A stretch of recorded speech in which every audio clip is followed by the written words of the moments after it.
Assalamualaikum warahmatullahi wabarakatuh. Hari ini kita akan mempelajari tentang momen gaya. Nah, sebelum kita masuk ke materi, coba perhatikan dulu gambar berikut ini. Ya, gambar A itu ada orang yang ingin melepas ban mobil dengan menggunakan batang besi yang panjangnya sekian. Nah, sedangkan gambar B itu ada orang yang ingin melepas ban truk dengan menggunakan batang besi yang ukurannya lebih panjang. Nah, mengapa orang yang di B ini memilih yang lebih panjang? Nah, itu ada hubungannya dengan materi yang akan kita bahas hari ini, yaitu tentang momen gaya. Yuk, biar makin paham, mari kita simak materinya berikut ini.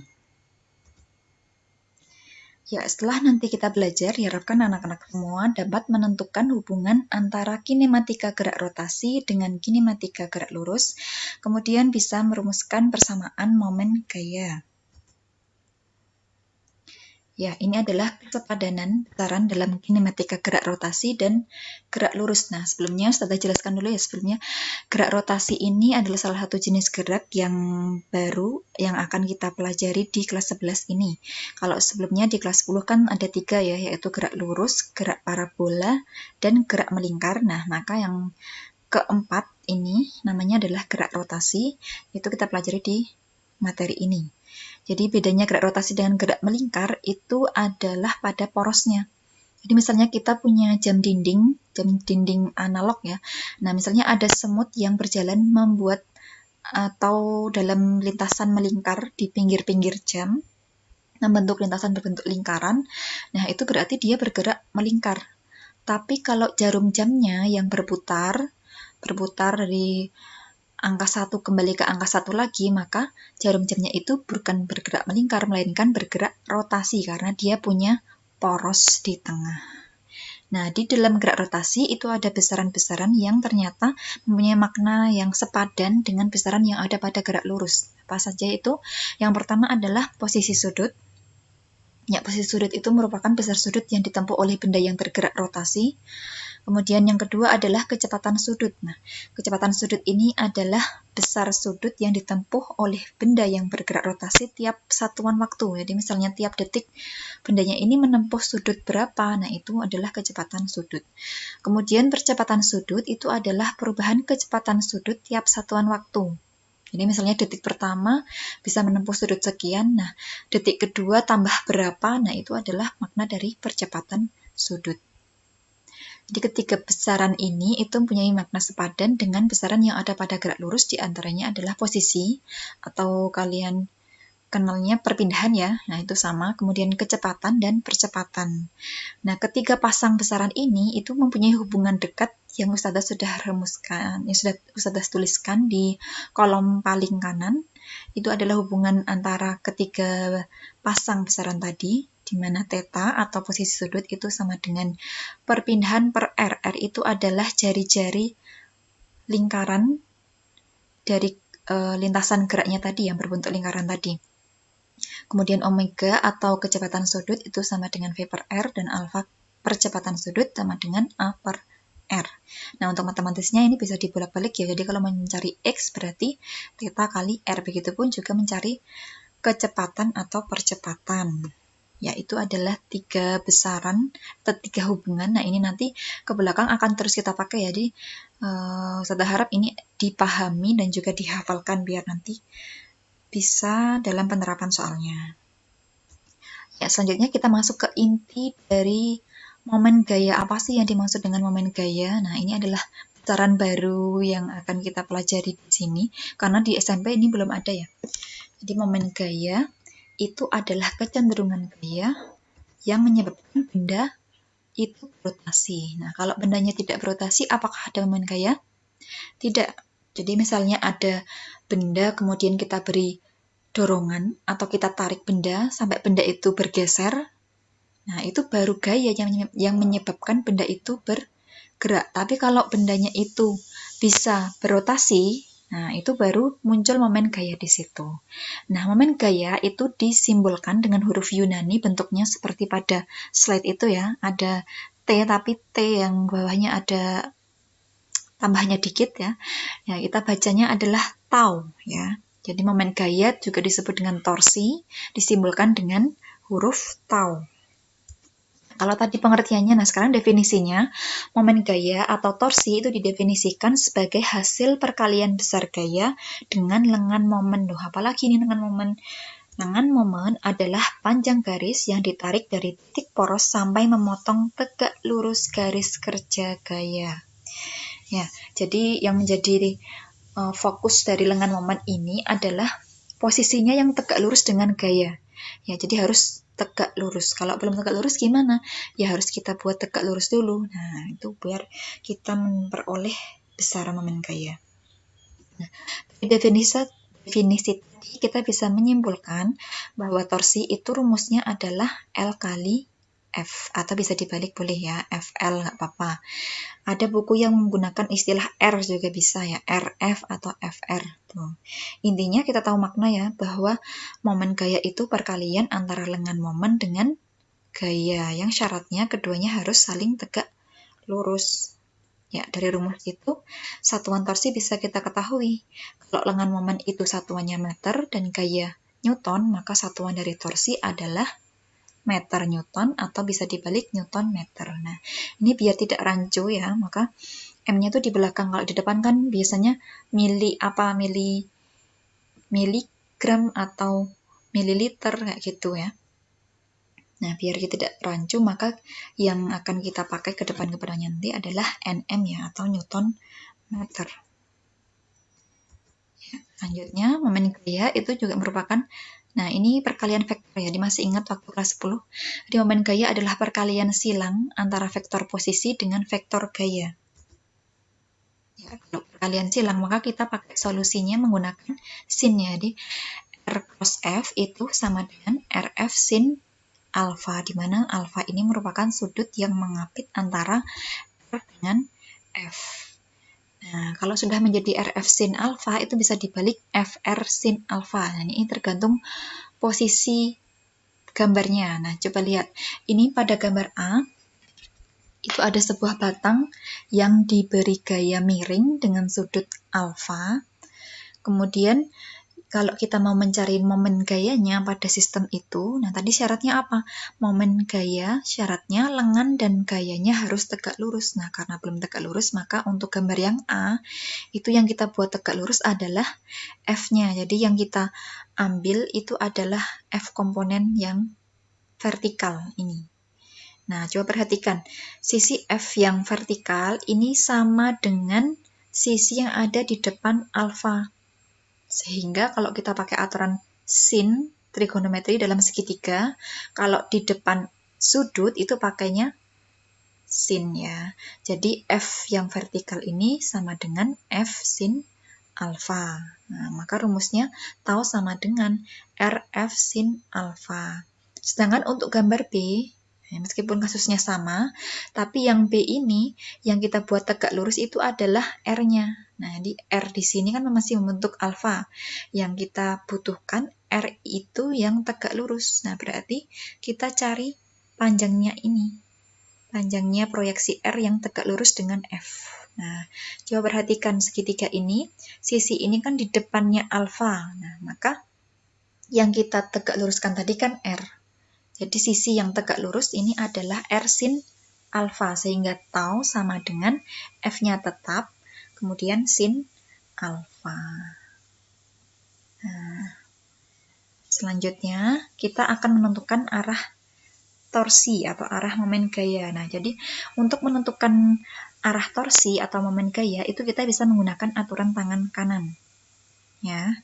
Jadi cara menentukannya adalah putar keempat jari itu yang dirapatkan dari arah kepala vektor F menuju ke arah poros rotasi melalui sudut terkecil.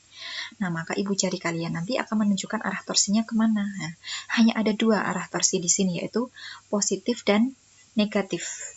Nah, kalau positif, nanti keempat jarinya ini akan berputar berlawanan arah jarum jam. Nah, coba pada gambar itu, kalian coba rapatkan keempat jari kalian dari tangkal vektor F menuju ke porosnya pada sudut terkecil. Nah, itu kan sudutnya 90 ya. Jadi, perhatikan, nah, coba pakai tangan kalian. Nah, ketika F-nya itu menuju ke poros, itu kan berarti dia berputar searah atau berlawanan. berlawanan ya. Ketika putaran tadi berlawanan jarum jam, maka arah ibu jari menunjukkan arah atas. Nah, sesuai pada bidang koordinat itu ya, kalau ke atas kan tandanya positif, maka torsinya bertanda positif. Nah, coba kalau F-nya dibalik, F-nya masuk ke bidang, tapi tetap masih menuju ke poros ya, jadi keempat jari kalian maju ke depan, terus bengkokkan ke kanan karena porosnya di kanan. Nah, itu kan bergerak searah jarum jam. Nah, ibu jarinya menghadap kemana? Ke bawah. Berarti tandanya negatif ya. Begitu cara menentukan momen gaya. Ya. Itu.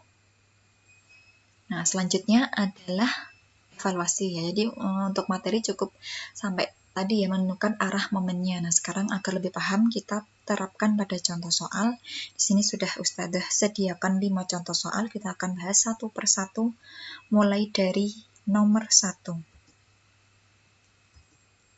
Ya. Ini nomor 1. Dan soal nomor 1 itu ada sebuah jungkat-jungkit yang dikenai dua gaya.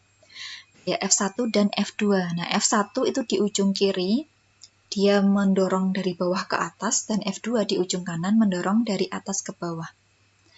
Jadi karena ada dua gaya, maka pada sistem ini nanti juga ada dua torsi. Nah, yang ditanyakan apa? Yang ditanyakan adalah torsi total atau momen gaya total pada sistem dan ke arah mana sistem itu nanti akhirnya berputar. Apakah searah jarum jam atau berlawanan. Nah, karena ada dua torsi, maka untuk menentukan arahnya tadi kita harus meninjau gayanya satu-satu. Pertama kita perhatikan dulu F1. Ya, F1 di ujung kiri itu dari bawah ke atas. Nah, sambil dibayangkan ya. Jadi, ketika ada gaya F1 yang mendorong jungkat-jungkit itu dari bawah ke atas, maka batangnya akan berputar searah jarum jam. Nah, sesuai kesepakatan tadi, kalau searah jarum jam, maka momen gayanya bertanda apa kalau searah? Negatif ya. Jadi, satu-satu dulu. Jadi ketika F1 itu diberikan ke jungkat-jungkit, jungkat-jungkitnya berputar searah, maka torsinya bertanda negatif. Nah, sekarang kalau F2, F2 kita berikan ke jungkat-jungkit, maka jungkat-jungkitnya akan berputar searah juga jarum jam. Meskipun dia dari atas, tapi selama berputarnya searah jarum jam, maka tandanya sama-sama negatif ya. Itu jadi untuk menentukan atau untuk mengerjakan soal fisika itu yang pertama itu harus bisa menerjemahkan bahasa soal dulu ya. Jadi tuliskan dulu yang diketahui semuanya. Setelah tandanya sudah, kemudian jaraknya ya.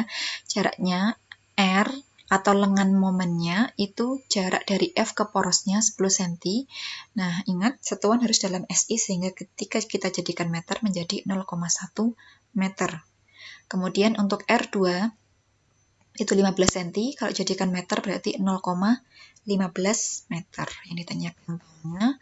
Nah, karena tadi ada 2 tau dan tandanya sudah kita ketahui, sudah kita tuliskan, kita tinggal masukkan min tau 1, min tau 2. Nah, sudah tegak lurus belum antara lengan momen dan gayanya? Sudah ya. Ini sudah tegak lurus, maka kita tidak perlu pakai sin-sinan. Jadi langsung kita masukkan nilainya FR atau FL juga boleh ya tadi menuliskannya.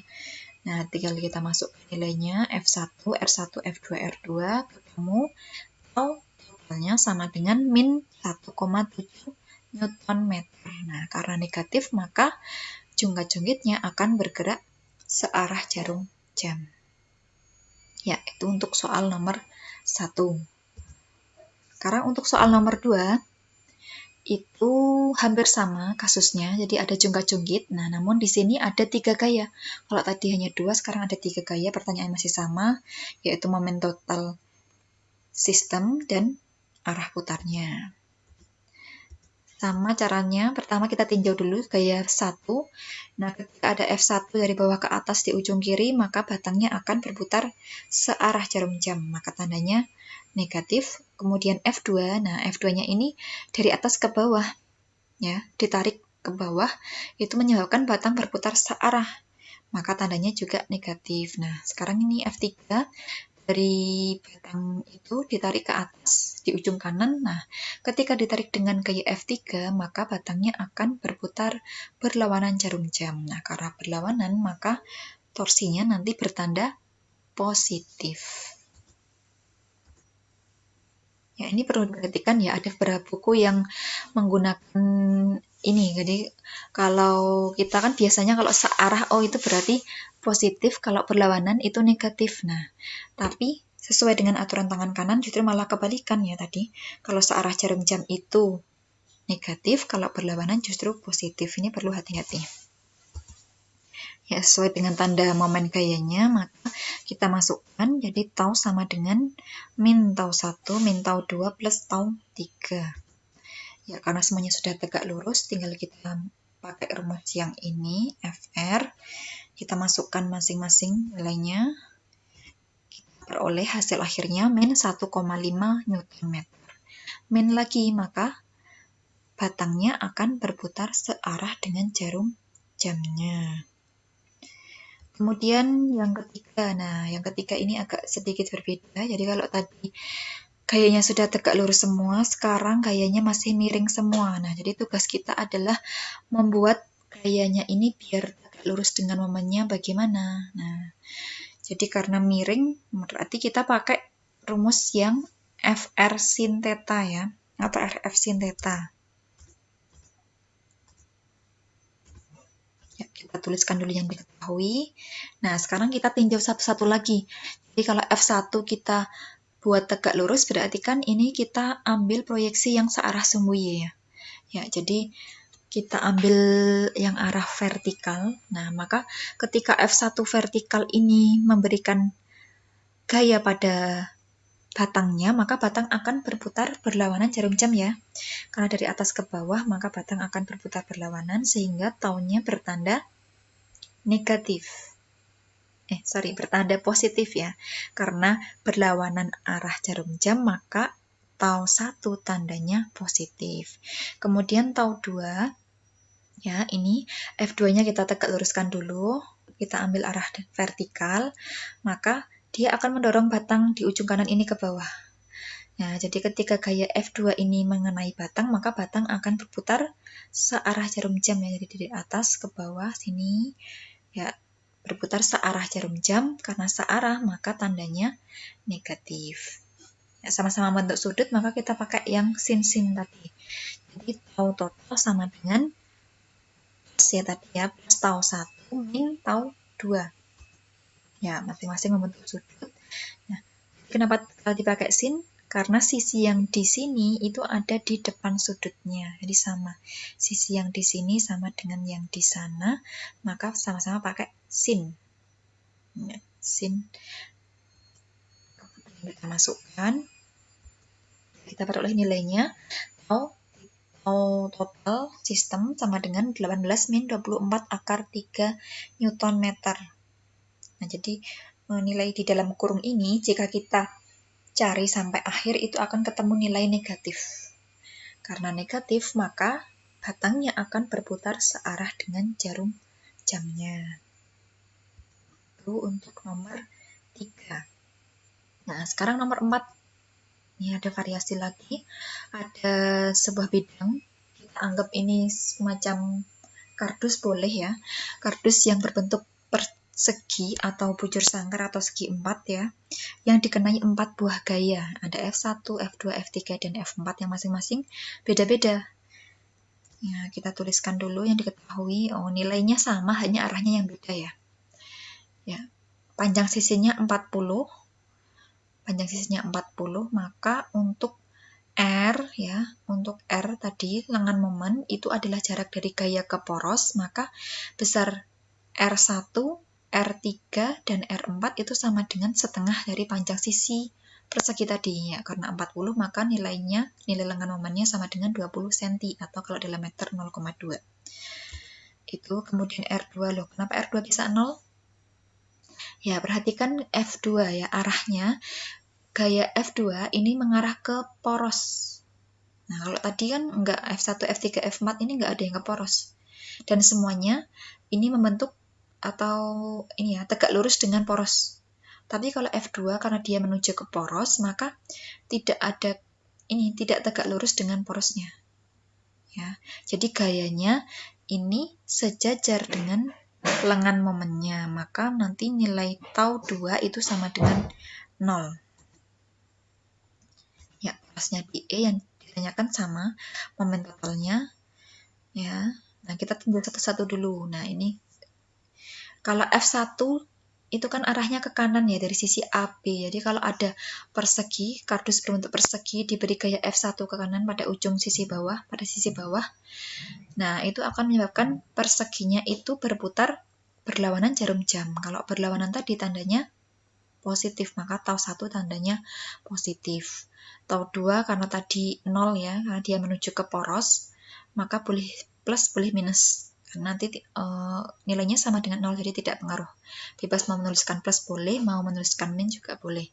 Nah, sekarang kalau F3, dia di sisi kanan mengarah ke bawah. Jadi kalau ada persegi yang di sisi kanannya itu dorong dengan gaya F3 ke bawah, maka perseginya akan bergerak searah jarum jam. Karena searah, maka tandanya negatif. Begitu juga dengan F4, dia di sisi atas, kalau diberi gaya ke kanan, maka bujur sangkarnya akan berputar searah jarum jam. Karena searah, maka tandanya negatif.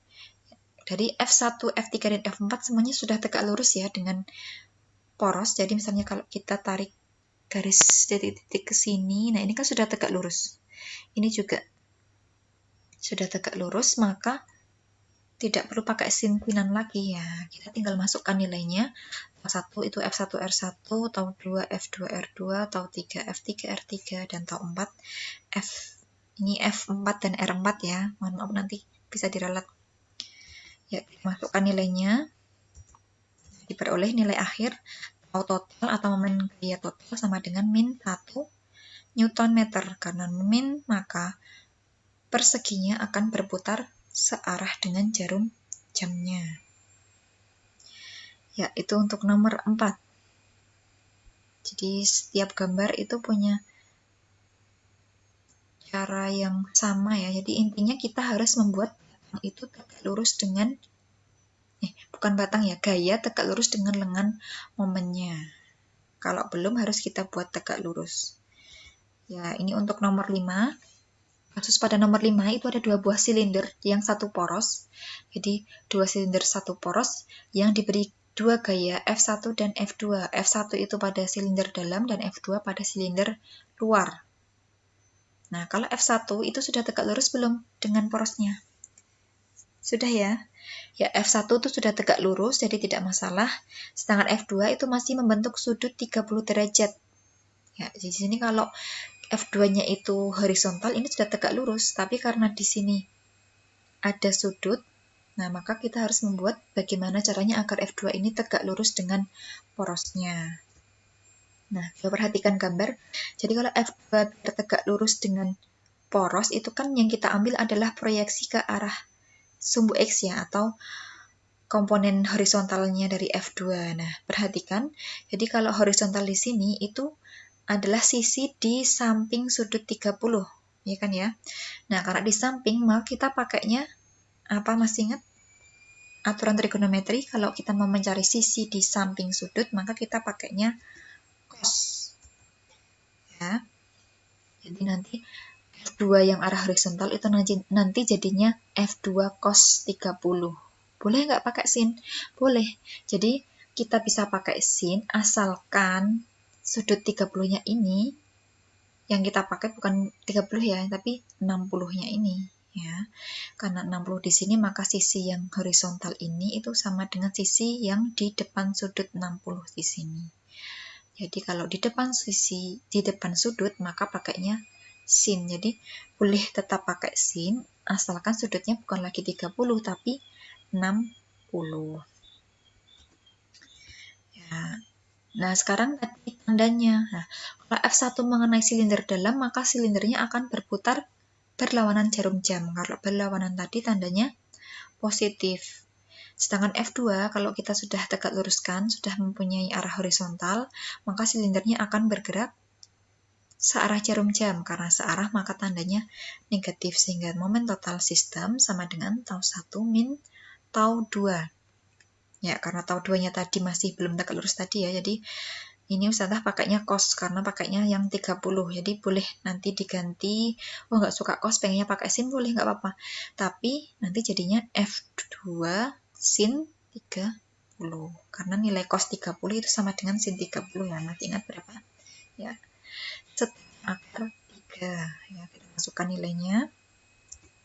Oleh nilai akhir momen gaya total sistem sama dengan 15 min 12,5 akar 3, yang kalau dicari sampai ini nggak ada akarnya, itu diperoleh nilai negatif ya. Karena negatif lagi, maka silinder semuanya total itu nanti akan berputar searah jarum jam. Jadi meskipun F1-nya tadi berlawanan, tapi karena di total akhirnya silindernya itu tadi tetap berputar searah jarum jam. Itu tadi 5 contoh soal dari materi momen gaya. Nah, untuk memahamkan kalian lagi atau untuk menguji seberapa paham kalian tentang materi momen gaya, ini ada satu soal latihan, silakan dikerjakan. Hampir sama dengan soal nomor 4 ya, bedanya hanya gayanya lebih banyak dan nilainya juga beda-beda tiap gayanya. Oke, sifat latihan soalnya sunnah, silahkan dikerjakan. Bagi yang mengerjakan akan mendapatkan poin plus, bagi yang tidak ya akan rugi ya, karena menghilangkan kesempatan untuk mendapatkan poin. Ya, jawaban bisa dikirim dalam bentuk gambar melalui via WA atau DM IG juga nggak apa-apa.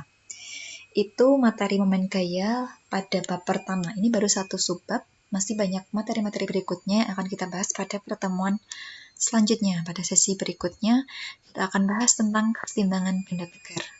Ya, mohon dipersiapkan. Silahkan selamat mengerjakan latihan soal.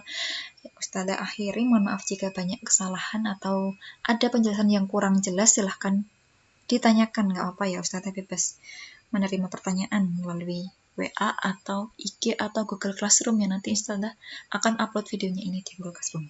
Oke, untuk pertemuan kali ini cukup sampai di sini. Sampai ketemu di presentasi berikutnya. Ustazah akhiri. Assalamualaikum warahmatullahi wabarakatuh.